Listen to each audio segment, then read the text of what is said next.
Welcome to the Bitcoin Macro War Room, where we jack into the market mainframe and derug the narrative. Plug into the pipes, M2, DXY, inflation, momentum, fresh prints, CPI, ISM, payrolls, rates, truth by facts, not vibes.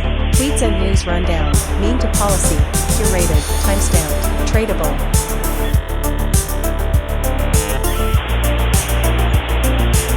Welcome, you've got mail. Copium not included. Roll the tape, let's invest like it's 1999, but with better charts. Okay, welcome back. I wish I could say happy Friday, but given the absolutely brutal price action, I'm going to skip that whole fluff and sarcastic intro that I usually do because I know it's rough out there. Oh, here we go again. Things are not looking great, and the system has been updated. I actually had to re-record this because something major changed that I will share. Bruh. It's absolute chaos. Now, there are some bullish catalysts. There are some lights at the end of the tunnel. But given all that has transpired in the past 2 weeks, it's important to play defense and stay on your toes. In my video last week, I mentioned that I cut all my positions at a loss at 100K. You serious? And sitting here today looking at the price, I'm very thankful for that because I would be sitting in a nearly $20,000 drawdown on spot, not to mention the leverage I was holding, and it would have been an absolute catastrophe for my portfolio. So I'm thankful for the system that I have built, and I've done a ton of work this week to revise it and improve it to make it easier for you if you want to follow along with what I'm doing. Protect yourself from drawdowns, ride the wave up when it's going up, and maintain some kind of systematic approach to this absolutely insane and brutal market we're in. Today just goes to show you the duality of crypto. Sometimes it may be good, sometimes it may be shit.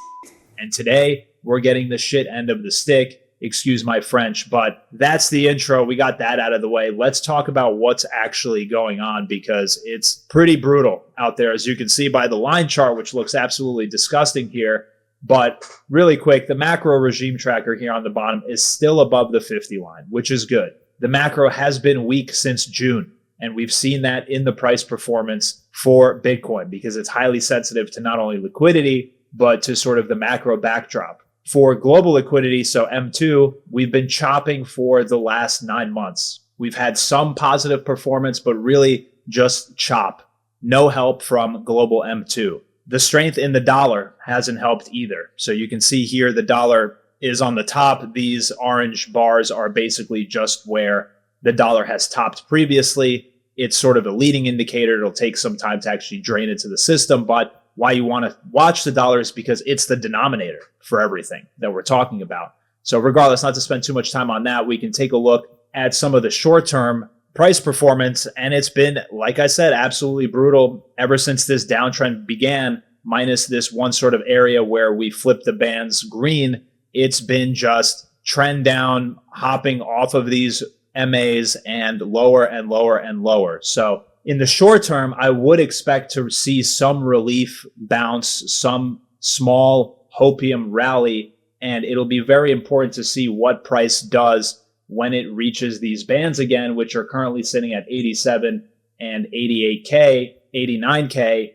Will it just reject and continue lower, or can we start to form a base and see a local bottom? That'll be remain to be seen. I don't really rely on short-term movement or TA, but that's pretty much the price action. In terms of high-level charts, I did just want to show this because while it doesn't feel like it given the price action, things are still long-term looking pretty positive. So on the bottom here is a business cycle composite. It uses a whole slew of stuff, ISM, PMIs, bonds, oil, dollar, all kinds of things for this indicator. And you can see it's performed really well over the past 4 cycles, and we've technically have gone nowhere in the past 2 years since 2023. We've just been in this sub 45 zone. If the Fed makes the right decision, continues to cut rates, we should see business activity spike going into 2026. And my long-term thesis hasn't changed, but the system has signaled some major changes. And let's talk about that But before we get to the system, really quickly, I'll go over the data release this week because finally we had some data releases. The last two videos I did, this was literally a blank page. There's nothing to look at. What? And there's some positives here. Empire State Manufacturing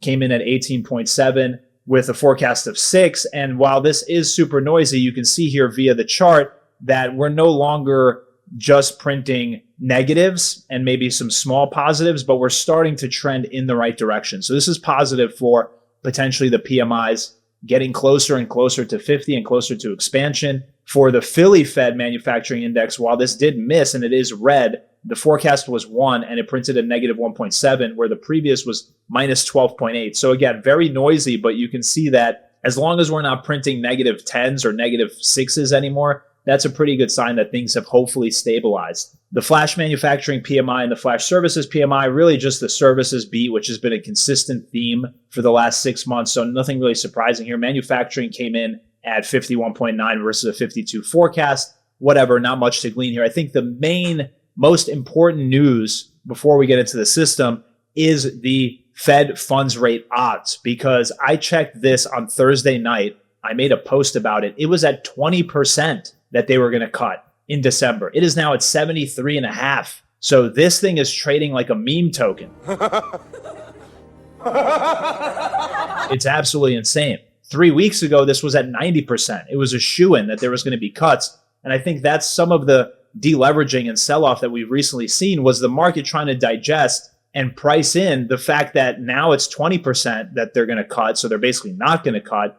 Well, we've now whipsawed back to 73% that they're going to cut. And I think they have to cut. They have no choice. We'll keep an eye on this, but this has been absolutely insane. I've never seen moves like this in the sort of CME Fedwatch tool for probabilities of them cutting. I mean, like I mentioned, on Thursday it was 20%. Now it's back to 73. 2 weeks ago it was at 90. Ridiculous. Regardless, I still think they have to cut. It is what it is. We could take a look at my notes really quick, and I'm not going to read through this. I did want to just spend a quick minute about, I've seen a lot of terrible takes on the SOFR-Fed Funds spread, and it's important to understand this concept. So I'm going to break it down for you really, really quickly so we can all learn it together and we can move on. And if this does happen again, we can talk about it. But basically, the TLDR here is that the SOFR-Fed Funds spread has blown out. This started blowing out at the end of October, and this signals stress, liquidity stress in the banking system. This is bad.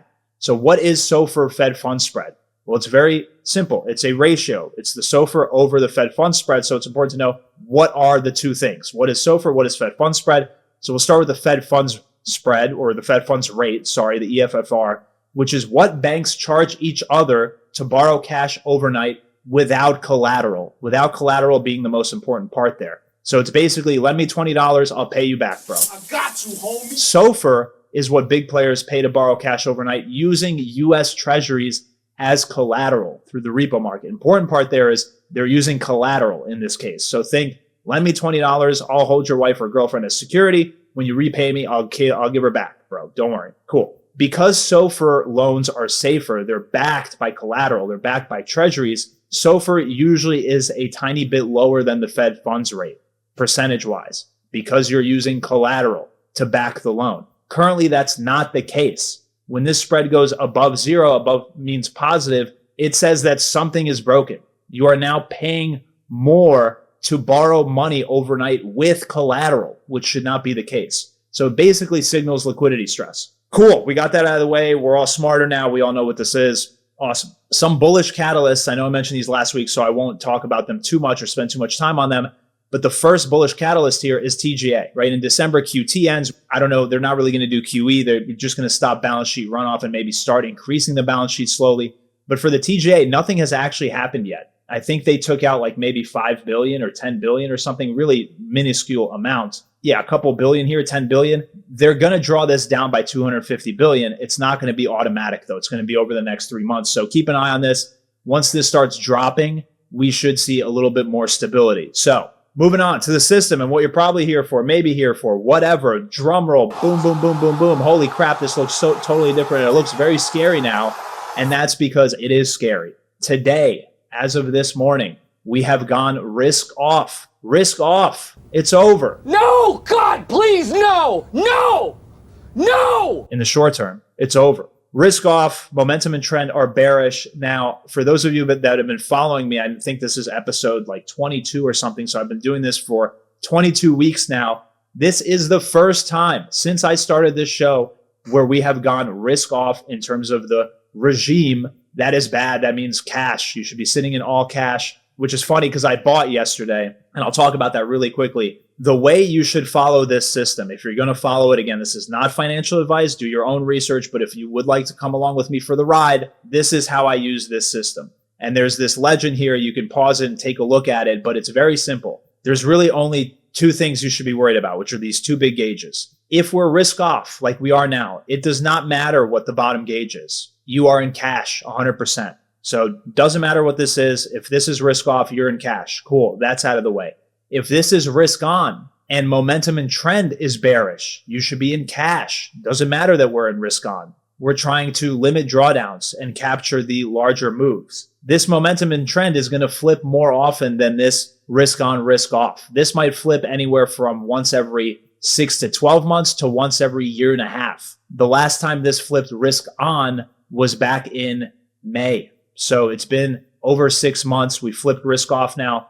Cool. If this is risk on and this is neutral, or here in the yellow section, you are 50% invested, meaning you're 50% cash. If we are risk on and this is bullish, you are full port, 100% invested. Very simple. So you have this legend here. If you ever need to refer to it, it's down here, how you should basically use this and look at it. These three rows don't have any change or effect on either of these. These are just for me to be able to look at what is the liquidity looking like. And currently it's neutral. The only thing that's bullish is the DXY inverse correlation. Now the momentum and trend, besides using the paid macro research indication, I have my own additions here that we'll take a look at, but the TLDR here is that they are bullish. They are bearish. You can see how this looks over the last 4 cycles. The really easy way to look at this is there's a binary indication here on the bottom. If it's red, bad. If it's green, good. Same thing for LTH PVR. If you zoom out, this is how it's performed. It's performed really well. Again, green, good, red, bearish. AVIV momentum, same thing. Full cycle. You can see green, good, red, bad. Very, very simple. Binary inputs make this a very strong momentum and trend indicator. Obviously, I use the paid input as sort of the basis for this. And then these are just confluence, which is why the paid input is weighted a little bit stronger. So regardless, we are risk off. The trend is bearish. I do these videos once a week, so you'll know when we go back to potentially risk on or to a bullish trend. But currently, I'm in a little bit of a pickle, given that I full ported yesterday and made a discretionary decision. I decided not to follow my systems. And one of the reasons was the liquidation heat maps. I made a video about this on Sunday, but basically my Elliott wave target aligned with the liquidation targets for 80 to 84K. And I knew that the system was still going to be bearish given the trend. And technically yesterday we were still risk off. This just changed this morning. So I'm going to have to do some thinking today in terms of whether or not I want to take a wash sale and take a small L to protect any further downside. That'll be for me. In terms of following the system, should be risk off, should be in cash. We have cleared out these liquidations, which is important to note that these are now gone. All long leverage has been completely flushed, completely annihilated. And the only other thing I wanted to note here was taking a look at crypto quants. For the first time in I don't know how many years, we have a green Sharpe ratio signal. If you think things are bad, look at this. They are bad. The last time that this happened, besides the bear market lows, where we actually recovered from this, was 2020 July. So it's dreadful out there. Heat macro phase, again, is at the lowest point since 2018. Insanity. Given how oversold we are currently in the short term, I would not be surprised to see some kind of relief rally, some kind of bounce, at least let people get out. Max pain would be just continued downward pressure. But given how some oversold some of these technicals are, I wouldn't be surprised by it. Regardless, the liquidations have been completely cleared, which is a good sign. And let's take a look at some of the tweets because, man, there's only so much bearish, indications I can look at. Let's take a look at some of this stuff that I came up with for this week. Seasonality, bro, is completely wrecked. Everyone was parroting the seasonality oh my God, Q4 is so mega bullish. Just get in before September starts and you're going to see Valhalla. Look at the green line. That's what's actually happening. And this is even worse now. This is probably here in the like high 75s. So we expected blue or purple or whatever this is and got green. Absolute shite in terms of price action. I mean, it's been horrible out there. I feel for everybody. A bullish piece of hopium here in terms of the Bitcoin liquidity, global liquidity model. I mean, I mentioned this last week, but 80K was this sort of gray lower bound. We've hit that now. So unless this model is totally broken, which it could be, we should be seeing a bottom here at some point in the future. Bottoms usually take time to form and digest. So we'll be able to kind of go ahead with the price action and see what happens. But I'm going to just follow my system, I think, from today. We'll see if I'll give it some time till the end of the day, see what happens. But I'm probably going to, even though I full ported yesterday, I'm probably just going to take a small L and get out of my positions. Man, it's rough. It's crazy out there. Anyway, Jamie Coots here. Until the dollar starts behaving, something I mentioned earlier in this video, which is ultimately a function of liquidity, conditions will stay rough. Bitcoin and crypto remain tightly correlated with the dollar because it acts as a real-time liquidity gauge. Right now, the market is saying whatever the central planners have in mind, rate cuts, temporary repo measures, SLR changes, it won't be enough. If you want to read about SLR changes, look up what Scott Besson said in terms of removing this facility as a whole and doing other things in terms of helping liquidity. The market always forces the hand of the Fed and the government, which is true given the rate cut odds. The spice must flow. So yes, dollar has been strong. That has been a negative catalyst for price action. So for this is just US growth rolling over and kind of a post about it and this chart. And while it looks scary and it looks bearish, this is actually bullish because growth is what the Fed looks at. If it starts rolling over, that just means turn the printers on. They're going to turn the printers on. They're going to have to. They're already behind. They need to be cutting. We'll see what happens in December. This FOMC should be super interesting to say the least. But that's what's currently happening in terms of the economic outlook. And also, just really quick note, I don't like these kind of charts because you can see there's 4 different price scales here. And if you look at the blue, it's a negative 4% to 4%. So while it looks scary, it's really only down not even 1%. Same thing for the 1-year inflation swap. I mean, it goes from -1 to 1, and then you have the SESI. So it is what it is, but you can make anything fit on a chart if you want to correlate it with the scales. So I don't really love these kind of things, but Thomas is a great account. So we mentioned this already, the SOFR-Fed Funds spread. You really want to see this come back to negative to where it should be in terms of borrowing money with collateral and without. But that's pretty much it. I hope you enjoyed the updates to the system. I hope this made sense. If you had any questions about it, drop me a comment. Again, do your own research, but if you want to follow along with me, this is what I'm using. So that's pretty much it. I know it's rough out there. I know it's terrible to look at, but this is what we have to deal with. The train to Valhalla isn't a up only. We pay the price with volatility in Bitcoin and in crypto as a whole in order to get those insane gains. And sometimes the best trade is to not trade. Is to do nothing. Either way, if you made it with me this far, first of all, thank you so much for sticking it with me, for watching. I really appreciate it. Again, I drop these once a week. Given the current market conditions, maybe I'll have to up that to twice a week, like do a Tuesday and a Friday video. I don't know. Think about that. Leave me a comment if you'd like to see that. But be patient out there. Spend some time with your family. It's Thanksgiving here in Burgerland in America next week. So take some time away from the screens. I promise you things will get better. Everything always looks darkest before the dawn. I'll keep you in check with these weekly updates. If you did like the video, you know what to do. I'm not even going to ask you for it. Again, really appreciate you sticking it out with me. And to the 640 subscribers that I do have, thank you so much for being on this crazy journey with me for these last 22 weeks. It's been an absolute pleasure making these videos, and I will continue to do so. So that's it. Have a great weekend out there, and I will see you next week. Cheers.